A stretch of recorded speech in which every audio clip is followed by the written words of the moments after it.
Добро вечер од Вашингтон, ова е ТВ журналот на Гласот на Америка на македонски јазик Newsflash. Јас сум Лилица Китановска. Според најнови истражувања на јавно мислење, председателскиот кандидат од Демократската партија Барак Обама го проширува водството пред републиканскиот кандидат Џон Маккејн, а гласачите велат дека економијата е тоа што најмногу ги преокупира. А кога сме веќе кај економијата, да кажеме дека од Белата куќа пристигнуваат сигнали дека председателот Буш не планира втор пакет за стимулирање на економијата. Азиските акции денес паднаа по вестите за ниските заработки на корпорациите, зашто и инвеститорите се плашат дека ќе донесе глобална рецесија.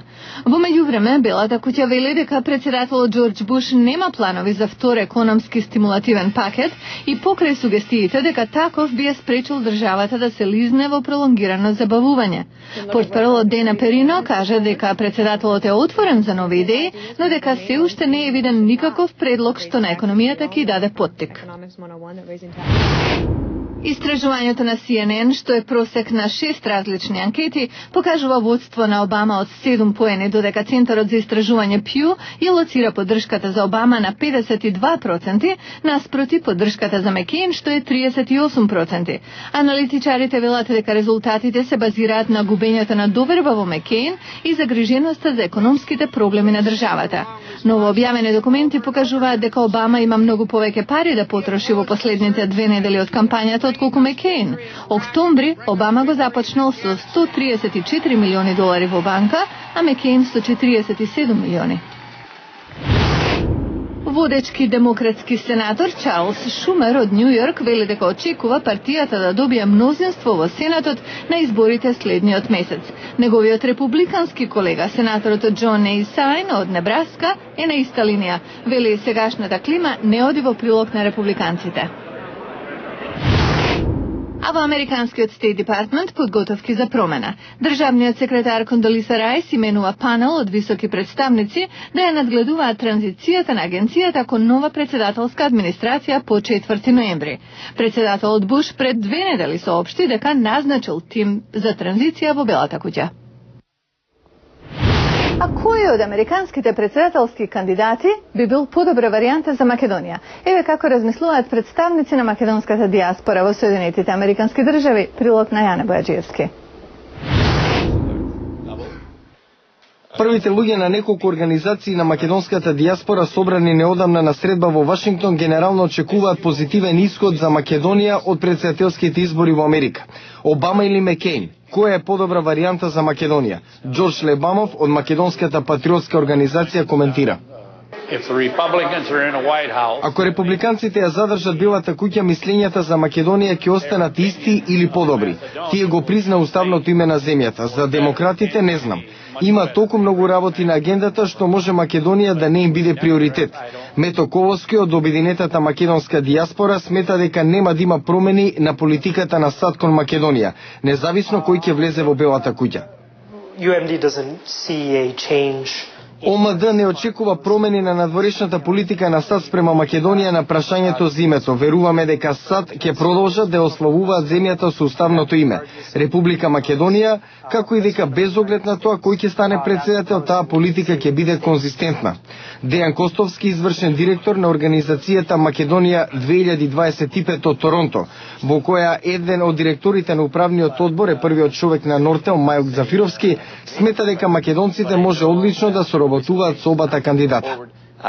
Овете кампањи навестуваат дека ќе има промени. Мислам дека независно кој ќе биде иден председател, го очекуваат многу предизвици, особено со глобалната економска криза, но исходот за Македонија и американците од македонско потекло треба да биде генерално позитивен. На нешто повеќе од 2 седмици од одржувањето на председателските избори во Соединетите Американски држави, македонската дијаспора со изразена поддршка и симпатија кон сенаторот Џон Маккејн. Иако последните анкети на национално ниво покажуваат дека Обама има поголема предност од него. Уставното име и признавањето од страна на Бушовата администрација, а не економската криза, се веројатно едни од показателите зошто македонците го поддржуваат сенаторот од Аризона. Јане Бојаджиевски, Глас на Америка на македонски, Вашингтон. И во време на жестока председателска кампања сенаторите Џон Маккейн и Барак Обама успеа брзо да се прешалтуваат од напаѓање кон фалење на другиот. Настанот на кој обајцата беа присутни се одржа во Њујорк.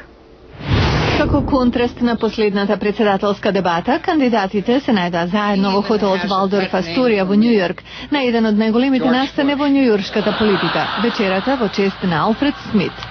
Тоа е вечер за римокатоличките добротворни друштва, именувана по поранешниот гувернер на Њујорк и неуспешен демократски председателски кандидат Ал Смит во 1928 година.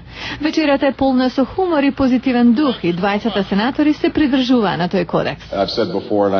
Како што сум кажал и порано, а вреди да се повтори, има малку луѓе меѓу нас кои служеле на татковината со таква предаденост, чест и одважност, како сенаторот Маккейн. Среќен сум што сум овде со него вечерва, како го сетот на номинирачкиот процес.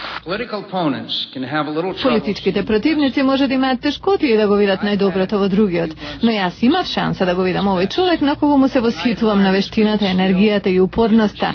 Не случајно тој инспирира толку многу луѓе од неговата партија и пошироко. Во една таква вечер неизбежно беше да се спомене човекот од Охајо што стана славен по последната дебата. Работите брзо се движат во мојата кампања. Точно е дека ги отпуштив тимот советници. Сите се заменети со еден човек. Џо, водоинсталаторот. Обама пак се шегуваше на сметка на тоа како е облечен. Со оглед на тоа што се случува последниве недели на Wall Street, малку е чудно да се носи бела вратоврска, но можам да кажам дека е супер. Целиот костум го изнајмив од одделот за финансии. Но до крајот на вечерта политиката или поточно политиканството не можеше да се избегне. Еден од советниците на Џон за Daily News неодамна кажа, ако економијата остане главна тема, Маккейн ќе изгуби. Јас вечерва сакам да зборувам за економијата. Маккейн го испил, се наврати на своето однесување кога ја напушти кампањата да учествува на разговори за кризата. Знаеме дека сенаторот Обама е подготвен за се, дури ако работите на пазарот драматично се подобрат. На првиот таков знак тој ќе одлета за Вашингтон да се јави по повод кризата. Го гледавте News Flash на Гласот на Америка на македонски јазик, а јас сум Лилица Китановска. До гледање.